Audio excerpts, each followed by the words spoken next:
আজকে আমরা অষ্টম শ্রেণীর এই অঙ্কটি সমাধান করব। অঙ্কে দেওয়া আছে 30 টাকায় 10টি দরে ও 15 দরের সমান সংখ্যক কলা ক্রয় করে সবগুলো কলা 30 টাকায় 12টি দরে বিক্রয় করলে শতকরা কত লাভ বা ক্ষতি হবে। বিক্রয় বানান ভুল আছে।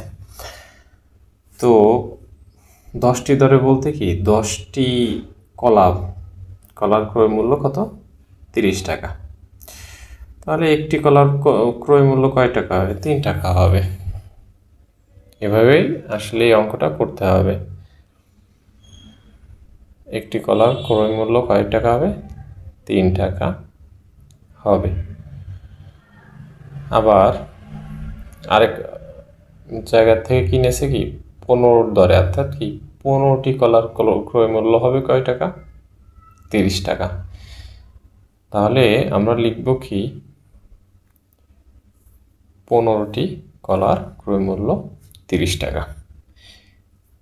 তাহলে একটি কলার ক্রয় মূল্য কয় টাকা হবে? 2 টাকা হবে।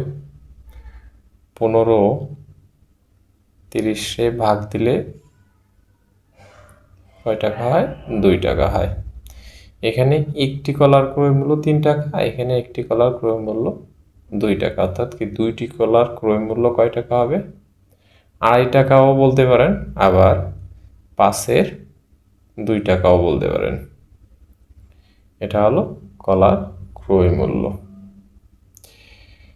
এখন আমাদের দেখতে হবে কলার বিক্রয় মূল্য কত, অর্থাৎ কি সবগুলো কলা 12টি দরে, অর্থাৎ কি 30 টাকা বিক্রি করছে 12টি কলা, অর্থাৎ 12টি কলার বিক্রয় মূল্য 30 টাকা।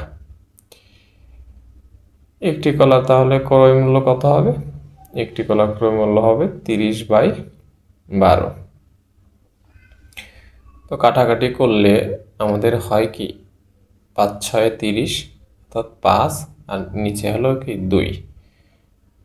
এখানে দেখা যাচ্ছে ক্রয় মূল্য এবং বিক্রয় মূল্য সমান।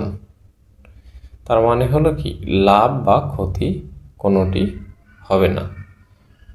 তো অঙ্কের উত্তর হবে কি লাভ বা ক্ষতি কোনোটিই হবে না। ধন্যবাদ সবাইকে।